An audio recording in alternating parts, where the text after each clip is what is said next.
Hello and welcome to New Earth Lifestyles. Beautiful day in the neighborhood in downtown Manchester, New Hampshire in March, the end of March. Thank you for joining us today. We have a very special guest to share with you later on in the show or soon in the show. And thank you for coming and being here so that you can learn from whatever it is that we have to express today on a new level, New Earth lifestyles, after the changes that happened over the weekend with the equinox and the moon, the new moon, and the eclipse and the solar flares. I'm a new person today. Hopefully you are too. We'll go on to that. And breathe. And a friend of mine decided that this was a good weekend for her to transfer to the spirit world. She passed on to the spirit world on Saturday evening. My good friend Lucia Reed, and I wanted to bring a photo of her to. Here's Lucia. She was on my show twice in the past, a year ago in February and a year before that as well. Lucia is an amazing medium and psychic, and she taught me a lot about integrity and love and compassion, and I really honor Lucia. I went to her services on Tuesday. She's a beautiful, beautiful being, and I know that now she's free of all encumbrances on the other side in the spirit world, where she really always wanted to be anyway, being so close psychically to all of the other beings that are on that realm. So thank you for that picture, John, and thank you, Lucia, for all that you brought in to this world. And our special guest today is David Young. Thank you for that intro, or that lovely, I don't know what you call it. Song? Yes, song, Amazing Grace for Lucia. Thank you so much. She is an amazing person, and I'm saying is because she still is, just in a different dimension. If she was a medium, then I'm sure she's very comfortable where she is right now, because Yes. she was used to conversing with souls on the other side of life. I'm sure too. In fact, a lot of mediums came to her wake on Tuesday, and they said exactly that, or pretty close to what you just said. That because she's a medium, that was what she did all of her life, was conversing with those on the other side. So she probably is. I'm thinking she's probably pretty much finally relieved that she's free of the encumbrances of the physical world, and she had some physical issues going on that caused her a lot of pain. So now she is free of that, which is a good thing. So thanks for that time to honor Lucia. So David brought his flutes and CDs and your book, and so where would you like to begin, David Young? David Young Music. Well, why don't we talk about heaven? Heaven. Absolutely, that's a good place. Heaven is right here, right now. It's right here, right now. What do you think it's like? What do I think it's like? Well, Lucia, what do you think it's like? It's what you were all wanting. It's where we all want to aspire to, but it's here now. I believe it's peaceful, loving, soft, pain-free. How about you? Yeah, I think it's all those things. And I think we can actually have experiences while we're alive. We get little glimpses of it. Sometimes we get a really big glimpse of it also. Mm-hmm. But, sometimes you can see a piece of art or hear a piece of music or just get touched by something that just goes, wow. True. And that's what your music is like for many people. And I haven't heard a lot of it, but I just listening to it now is just washing over me in this moment. And so that is what your music does for people, brings them closer and perhaps experiencing what heaven is like here on earth. And well, I was a high anxiety, high energy kid growing up in New York City. Really? And this flute music was kind of like the opposite of my personality, to tell you the truth, because I really was a hyperactive kid, An ADD type of kid. Mm-hmm. Mm-hmm. And when I started playing the flutes, it calmed me down, gave me something to focus on that was beautiful and soft. And I just kept playing it because it always made me feel better. Great. And you have this as a repertoire of your own now, so you can feel better anytime you want. I can, because I can put on one of my CDs whenever I need it. Right, you don't have to play it. You can just fall asleep to it if you want. Hmm. Or I could turn on TV, listen to one of the TV shows that use my music, or go to one of the 10,000 healing centers in the United States that use my music every day. Wow, 10,000 healing centers use your music. Yeah. That's a lot. I'm sure there are plenty in New Hampshire then as well. Yeah, they're all over the place. They're all over the place. There are spas, massage therapists, acupuncturists. Mm-hmm. John Hopkins Medical Center has entire floors of my music 24/7 because they feel it's the most healing music Beautiful. on the planet. Beautiful. Music is healing, and it is the vibration and the intention, but mostly it's the vibration that brings healing to people that are listening to your music. And you're doing some programs coming up. Why don't you want to talk about that in the beginning here? And Yeah, sure. Yeah. 'Cause- Tonight I'm playing at Illuminations of Gaia, and tomorrow I'm at the Wind Soul Studio. And I think they'll put the graphics on the screen at some point. Not ready yet, but okay. Okay. So that's tonight is Thursday night, tomorrow night is Friday night. And then I have 2 events in Connecticut on Saturday and Sunday. Perfect. That's great. And the event tonight, it's a meditation event. I see. So I play the flutes for 30 minutes, Okay. and people Zone out. Zone out. They move into heaven. They float into heaven. Mhm. And people usually share experiences of either having an experience in the inner worlds, the heavenly worlds, whatever you'd like to call that.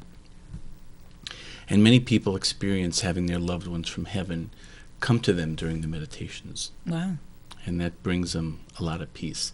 You know, I could show you like something like what I would be doing tonight. Absolutely. I'd love to So, hear that. Yes. All you folks in TV land, just imagine that for 30 minutes you're listening to me play this relaxing, soothing music.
That sounds like church music. Wow, that sounds like a big pipe organ coming out of your 2 flutes and your Out of my being. pipes. Out of your pipes, right.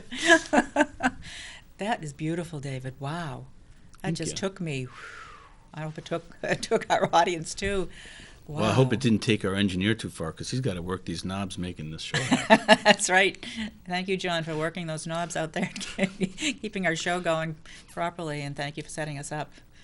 Well, you know, when people talk about having a heavenly experience, an out-of-body experience, they always talk about the light that they see and Right. the inner sound, that vibration that they hear, because those are the 2 parts of the wholeness, or the being that created everything that sustains us. That's how it expresses itself to us, through light Right. and sound.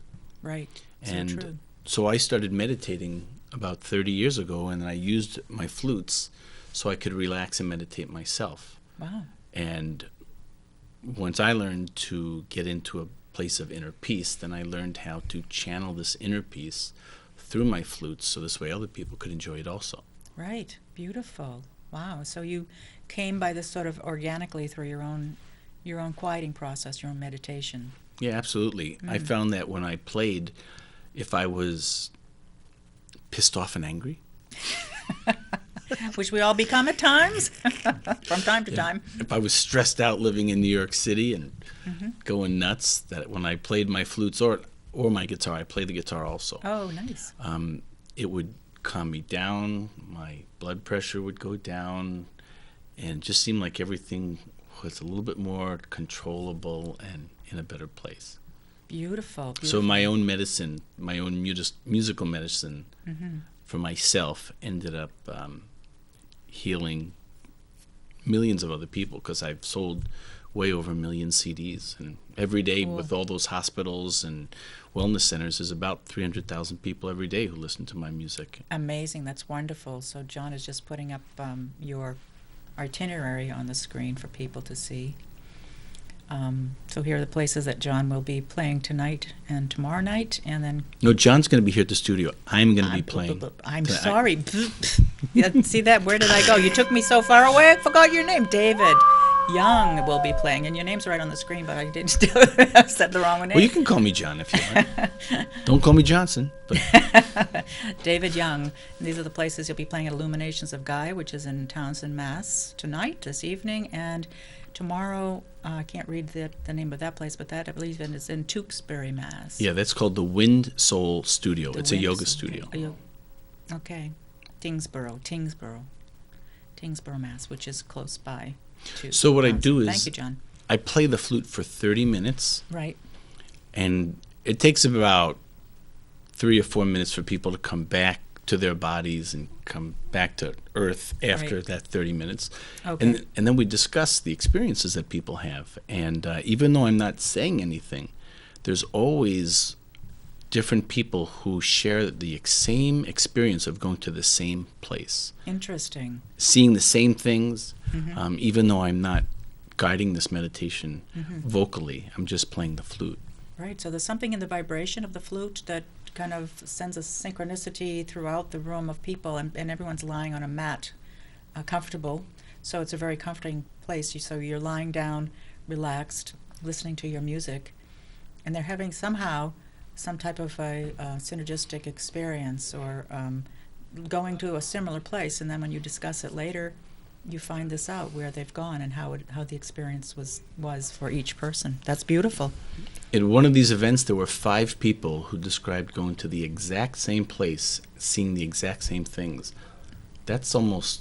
Wow, why would they do that? What is the purpose, I wonder, of that? Or how did you take that? Well, this is just where Spirit was taking them. Spirit, right, okay. And it helped them in what way? Well, who wouldn't like to go see what heaven is like for a little bit? That's true. I would love to see what heaven... I just saw what heaven was like, and then, see, I lost my mind. I just got away. That's definitely worth a gong. Right. This is now the mindfulness bell of breathing this year. Oh, thank you for reminding me to breathe. Yes, it's a reminder to breathe. Mindfulness. So heaven on earth, you take people to heaven on earth in your experiential programs. That is beautiful. I'm not sure if Bindi is sold out tonight or tomorrow. I haven't heard. So I tried to get to your program last time, and actually someone else had passed away. I just realized that was last November. My friend's brother passed away. So that's interesting. That's things like that are going on. But as you're playing the music, you must also kind of drift somewhere. Or how is that experience for you, facilitating that and bringing the music to the people? It's relaxing for me. I have to say that I don't have the experiences that people share, because when they're in meditation and I'm playing, there's nothing physical that's bringing them back to their physical body, so they can just completely drift off. Right. Where for me, I have to work these two things, the right. Flutes, right, and so that it keeps me in my body to be able to do that. Sometimes I do drift off, but I don't have the dramatic experiences while I'm playing that the people in the audience have. Okay. And how do you find the music to play? It just comes through spirit through you? Yeah, it comes through. I've been playing for so long. I've been playing for see, I'm 54 now. I started when I was 7, so I've been playing for 47 years in this lifetime. But Yeah. I've played the flute in so many other lifetimes Uh-huh. that it's a combined Accumulation of accumulation. of knowledge of ways of knowing. Beautiful. Well, that's really amazing. And you're also writing books. Yeah, I've written 2 books. One is called Divine Inner Guidance, about learning to listen to your intuition and the incredible things that happen when you listen to your intuition, as well as the incredible things that happen when you don't listen to your intuition. Which you don't want to have happen as much as you want to. Right. have It's the others better to happen. listen. It's like that's right across the board. It's better to listen. Absolutely. And then I wrote a book about my experiences with George Harrison from the Beatles that started in 2010. That's called Channeling Harrison. I think we spoke about that when We I was did. here last time. That's right. And I wasn't a Beatles fan. I didn't understand why George was interested in me because I knew so little about him that I was a Led Zeppelin fan, an AC/DC. I actually used to play in an AC/DC tribute band that played in Manchester, New Hampshire every month from 1980 to 1982. Wow. I did the job of Angus Young, who was the madman who runs all around with the blue suit. That was me. And you were doing that here in Manchester in 80 to 80. Yeah, Wow, we were one of the biggest bands in New England at that time because Wow. Back in Black, AC/DC's album, had taken over as the biggest album, and Wow. so we traveled all over the place, and that was a really fun thing to do when I was 19, from 19 till 21. Maybe that's why my back is killing me today. I don't know. All those things you did. Yeah, could 19 be. to 21. Yeah. Crazy things. Wow. So, would you like to give us another sample? Another sample of like a pancake or some eggs or some music. Yeah, a sample of some flutes. Some flutes. Well, and maybe you can tell us a little bit about the different flutes that you have with you, Oh, I'd be happy to do that. because we didn't get to talk about that last time. So yeah, David, you was here last fall, and we talked so much about your book that we didn't get a chance to hear any of your music. So I thought we'd spend more time today I think that's a hearing good your idea. music. Yeah. So this is a soprano recorder. Everybody learns how to play this in the 3rd grade. Okay. Like, this is the most famous song on the recorder next.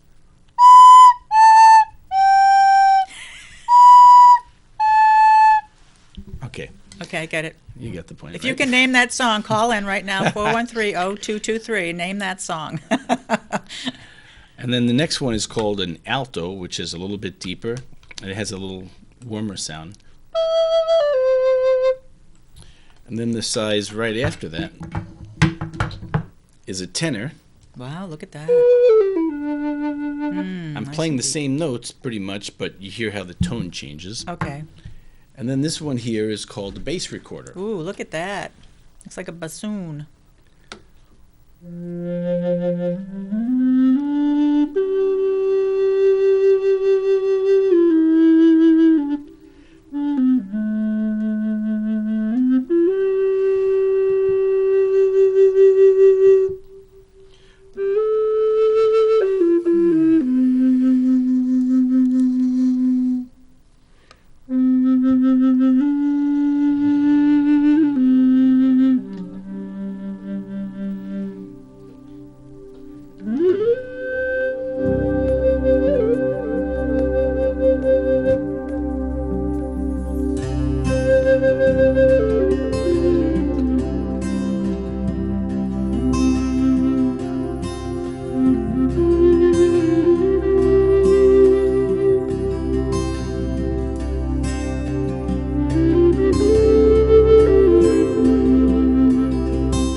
beautiful. I almost don't want to clap because I don't want to clap because it's so beautiful. It takes you away. Oh, you can clap, don't? I'll clap lightly, clap lightly. Wow. You played every single one of them, all four in one song. So there's not like a tuning thing going on that you need to worry about, is there? No, it's a forning. A forning? Like you said, tuning. That's four. A four. Ah, Well, gone to that little joke. I don't It's say not a that for tuning, everybody. it's a forning. I get it. Wow. This is amazing that you do this and you just sort of did it grew up doing it and Well, I morphed actually into started doing the two at one time when I was 30. I was at Venice Beach. I was broke. I was playing the flute with a woman who played the harp. She only knew about 6 songs. We played those 6 songs 30, 40 times a day. And so in the afternoon, I was bored out of my mind. And just to break up the monotony, I would play 2 at one time just as something to do. And because when I was only playing 1 at a time, I was like the invisible man because everybody was saying, "Oh, look at that beautiful woman and the beautiful harp," you know. I see. But every time I would play 2 flutes at one time, people would say, "Hey, look, there's a guy playing 2 flutes," and then she was invisible. So that was really the only reason why I did it. But I see. that's why my music got so popular because the visual, you know, Yes, it is beautiful to see you be able just changing flutes and playing 2 at the same time and know where you're going with it all. So it must be somewhat channeled, you think, or how do you coordinate 2 hands, 2 flutes at the same time? Well, I can really simplify it so this way it looks easy that anybody at home can do it. Oh, really? Yeah. These 2 are called octaves, okay, which means that they're the same note but just an octave apart. Oh, I see. Ah, Those are octaves. okay. Okay. And then the other 2 are also octaves. Okay. I see. So I know if I have this in my left hand and I have this in my right hand, I can play the exact same thing with this one. See, this is the constant note, but I'm just going between the 2 different octaves. So it looks a lot more difficult than it really is. Oh, you've got a good thing going on there. It's really amazing and otherworldly music. It takes you away. I really just wanted to close my eyes, but I knew I had to come back and talk on the mic, so I couldn't really go where I would have gone and could have gone with that. Well, that's the beautiful thing at these meditations is that people Yeah. don't have to do anything. They just have to relax. Right. And they call it journeying now. Okay. It's like an Journeying. inner journey. Right. And it's a beautiful thing to be able to tap into that heavenly energy. Absolutely, and I believe that's like you said. We started in the beginning of the show talking about heaven. That we all want to find out what it's like and go there. So why not come to David's program tonight at Illuminations of Gaia in Townsend, Mass. It's not that far from here. It's probably 45 minutes, maybe. I mean, I think 45 minutes is a reasonable amount of time to be able to go visit and see what heaven looks like. I don't See think what that's heaven looks like. That's right. 45 minutes, even an hour. I'm sitting here thinking, how can I do this tonight? Because last time I signed up for your program, and then someone, as I said, passed away, and I couldn't come. So this time I didn't sign up because I didn't know what was going to happen. So maybe I'll have to find out if Bindy's got room. I'm sure she does. We'll just walk in. Well, we could make room for you. Ooh. Come on, Janie King. Right. I'm sure. Sounds good. Yes. And you brought some of your CDs with you. I did. I also brought my audio book that I finished a couple of months ago. This was Nice new project completed. Nice. Yeah, it's 7 hours, and it has me telling 7 hours of my experiences with John and George, which is the reason why the title of the book is called My Experiences with Lennon and Harrison. Your And- experiences with Lennon and Harrison, who are both in heaven or on the other side. Well, they're very active. They work with so many different people who are still alive. Really? They're not, they definitely went to a higher level of consciousness, and Who are they working with? I couldn't count how many people have shared experiences with me. They Uh-huh. usually have experience with either George or John. Mm-hmm. Most people have experiences with one or the other. There have been a couple of people who've shared experiences that they had with both of them, but usually it's one of them, Yeah. and they have a big place and a big job in the universe, because so many people looked up to them, Right. and I guess you could say followed them in a way, but because so many people loved them, Right.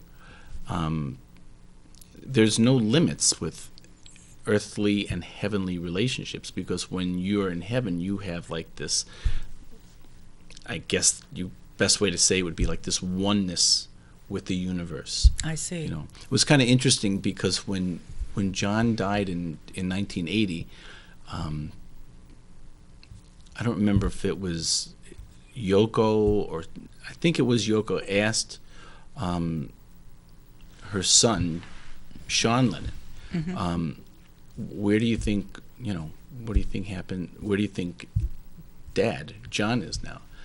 And Sean said, he's one with God now. Wow. And that's true. Yeah, he was like, I don't know, 5 or whatever. How profound is Yeah. that for a 5-year-old, for his son? Wow. So his son was only 5 then. Well, I mean, he would have to be. John was such an evolved soul that any soul that would reincarnate into his family and be his son would be an evolved soul as What well. do you mean by evolved soul? What does that mean? Well, there are lower states of consciousness and higher states of consciousness, and an evolved soul has an evolved state of consciousness. I think an easy way to think about it is if you think back to when you were 16. If I can remember back that far. I know it's hard for me too. It's hard going back that. Yes, that I But could. if you look at all the different things that you've learned from life since you were 16, Yeah. you see how you've evolved as a person. We're more mature. We have better understandings. We hopefully make better decisions. So we're more evolved now than we were when we were 16. I see. Right. And when we were 16, we were more evolved than when we were 5. And so each time we have a lifetime, we have an opportunity to really grow or evolve or not. Most of the time, it's really our own choice. But before we come into this life, we have made these contracts, like these soul contracts with life or the universe, or I think it's better to say that. And Or God, or yeah, you could source. say God, but God gives us free will to do whatever we want. That's true. And we can do absolutely beautiful things in our lives to help people, or we can do the opposite of that. There's True. nobody. I'm always curious about what draws people to go one way or the other. Well, I think that has to do with how evolved that soul is. That's a good point. Because just think of us now at this point in our lives. We've hopefully learned, to do good things to other people instead of hurting other people for no reason. Because Right. we've evolved. We've learned a lot since we're kids. Right, so our heart has expanded, you could say, too. And Totally. our consciousness, our heart, our connection, our knowing the greater understanding of life, I guess, through Source or God, or and through making mistakes, Sure. and wanting to change and stay, and loving and caring and wanting everyone else to feel good, to feel better, which is what your music does. It's amazing. Thank you. Well, the more good we do in life for other people, like random acts of kindness, all these, or with people who are in our family or our friends, the more good things we do, it's like the more it seems like life rewards us. It's not necessarily reward, it's just good karma or bad karma. Right. It's like you attract how you are. You attract the energy that you put out. Whatever you put out there, it's felt, the vibration's felt, and it echoes back in another way in a similar vibration. And sometimes when people talk about God, it's such a unique thing because people have such diverse opinions of That's true. who God is. Is it a man? Is it a woman? Is it a being? Is it just an energy? It's such a big question, But if you think Sure. about it, there's a simple way that it can be thought of, and that is if you can just think about the good, The good. the goodness. Mm-hmm. How can you disagree on the goodness? True. When you think about goodness, what am I doing in my day that brings goodness to other people? And so if God is like this gigantic energy of goodness, Mm-hmm. that's a lot easier to understand. You don't have to attach, well, he looks like this, she looks like that, he has dark skin, light skin, long hair, short hair, Mm-hmm. True. Asian, Middle Eastern. Just think about it as this goodness that we all have a choice to be or not to be. Whoa, little. Let's breathe into that one. He's a poet or a comedian. Shakespeare's in the room. Oh, Shakespeare's in the. He is. Can you feel him? That is the question. Uh-oh, you're going to be writing a book about Shakespeare soon. No. Was he Francis Drake or Francis something? Somebody said that Shakespeare's was a surname for one of the big people of the time over in England, Francis. I was out that day in music school, so I missed Francis that part. Bacon. Was it Bacon? I don't know. You were out that day. Yeah, me too. I heard it just recently somewhere, but amazing. You see how fast people can come into the conversation. We don't even realize it. Mm-hmm. And it happens all the time, doesn't it? Oh, yeah, it does. We think that life is 100% physical, and maybe there's 1% of this life that's actually spiritual, but it really isn't that way at all. It's 50% physical and 50% spiritual. Uh-huh. We have our angels, our spirit guides, our loved ones who are already in heaven. They know so much more about what is actually happening in our lives that we even have a clue of. It's a scary thought. No, it's a beautiful thought. It's a beautiful thought. It is a that beautiful they know thought. everything that's going. They do, because the people that are in heaven do. They're omnipresent. They're everywhere all the time at the same time. It's just like God is, pretty much. I don't know how they know not to look when we're in the shower or the bathroom, but besides that, it's like, No, Oh, it doesn't matter. Time out. Oh, time out. Oops, they're going into the bathroom. We don't need to know what's going on there. a couple of weeks ago, my fiance, we're getting married in about a week. A week? Yeah. Wow! Congratulations. Dawn and I went to a gallery reading where there was a medium who was there. Yeah? And she didn't know anything about me. She didn't know anything about anybody in the room. Okay. And my great uncle and his wife, which is my Uncle Bernie and my Aunt Eva, Uh-huh.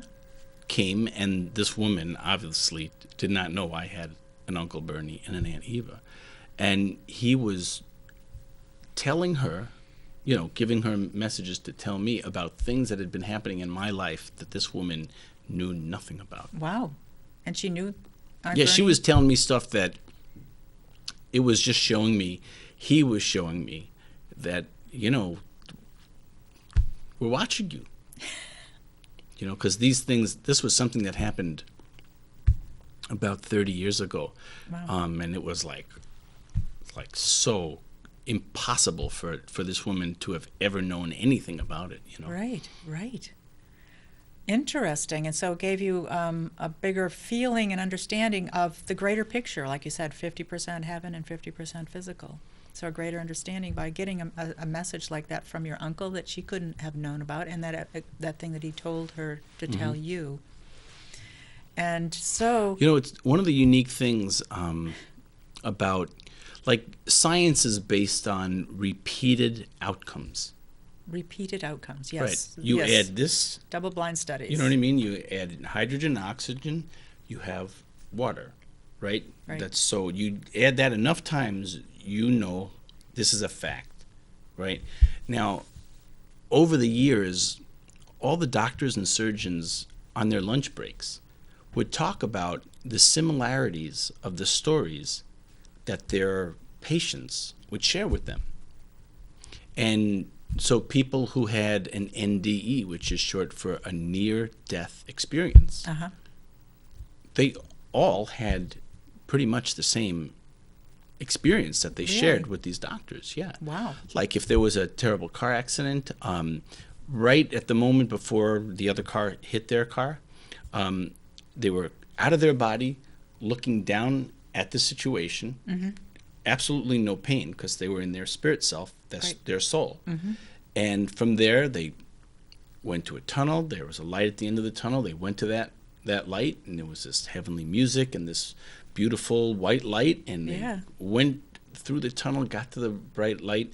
And sometimes what happened was right as they were about to get through that tunnel, they were shot right back into their body. And then there were some people who might have gone into a coma that went to the end of the tunnel, went through, got to experience what heaven was like, and then later on, after their body was healed or they came out of the coma, then they came back into their body. Right. And many of these people were able to, from the viewpoint, they were able to sometimes see their bodies from this viewpoint above. Right. They could look down and they were aware of all the conversations that the nurses and the doctors were having in the room, everything that happened during the surgery. But and they were like witnessing their body being taken care of, but they were out of it, correct. out of their body. And the #1 book on the New York Times bestseller list for the last 3 years is written by a doctor who reported all those experiences, Yes. Dr. Eben Alexander. Yes. And it's incredible. And then he had, I don't remember what happened to him, but he had a near-death experience himself. I don't remember what brought that on, if it was an accident or... I think that he had some type of a, what do you call it, disease. He had a disease of his brain. I forget the word for it, but yeah, he was in a coma for like 2 weeks or a week. And he was a neurosurgeon, I believe. Yeah, If it's the totally same one respected guy. Yeah. And so all of his experiences that he had, because he was a doctor and people Right. respect doctors in that way, he was able to share those experiences. And so if 100,000 doctors talk to, let's say over a 10-year period, let's say they talk to, let's just say 1,000 patients. Okay, I don't have my calculator here, but whatever, 100,000. 3 million.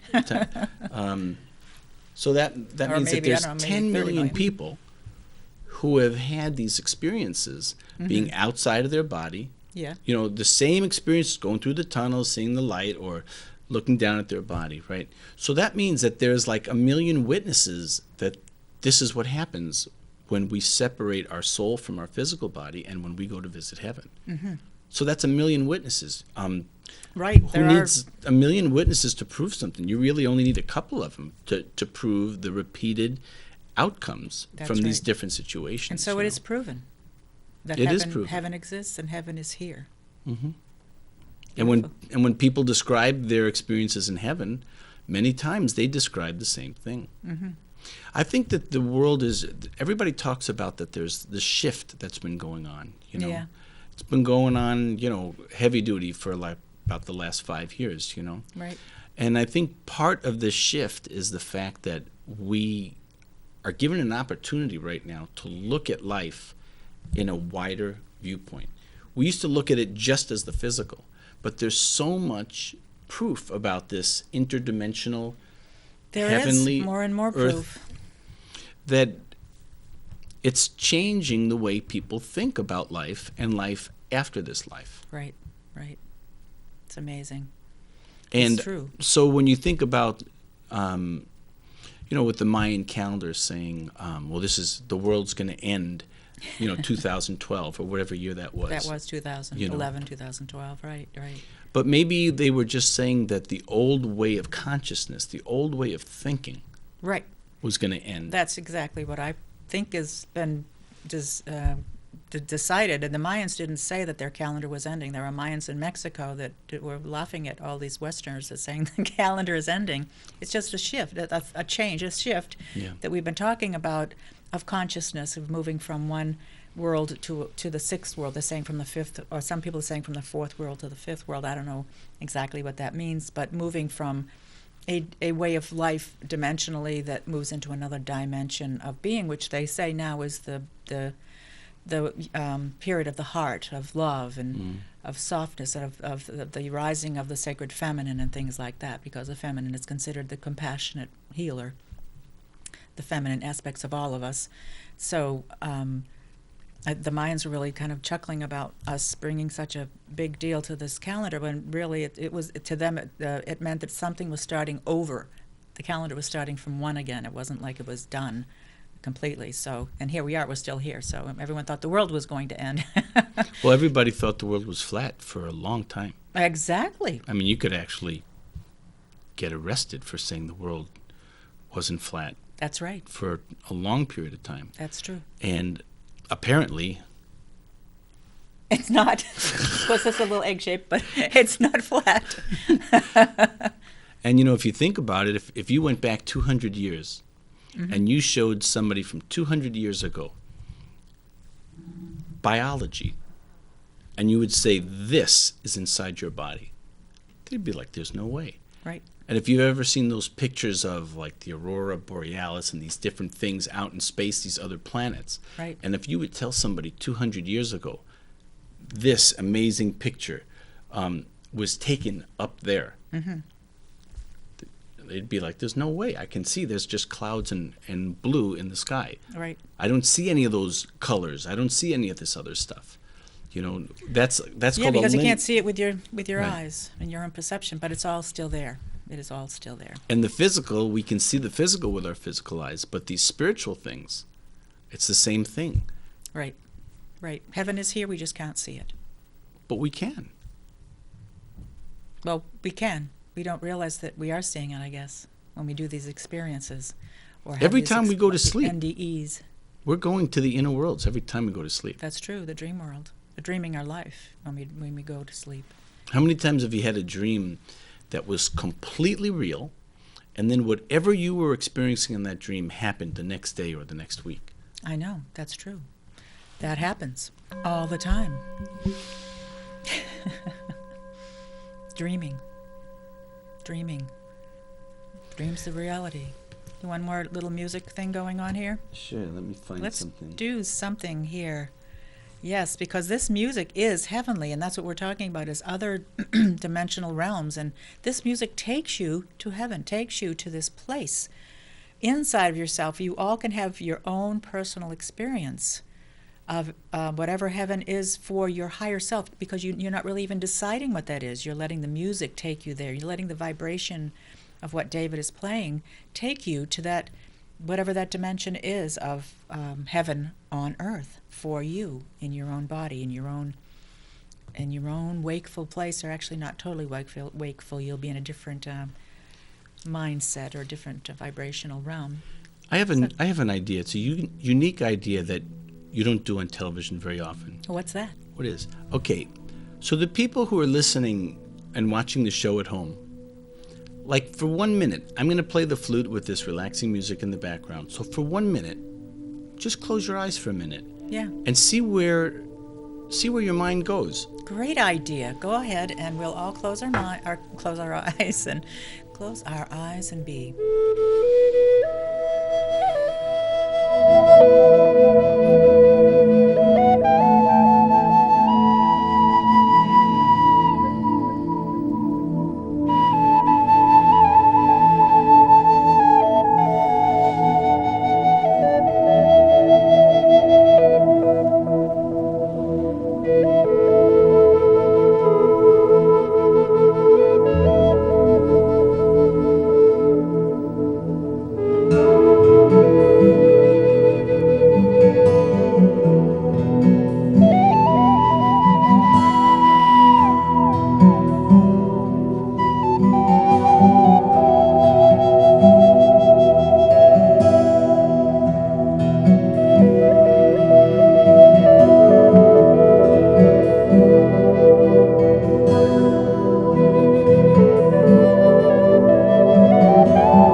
Beautiful.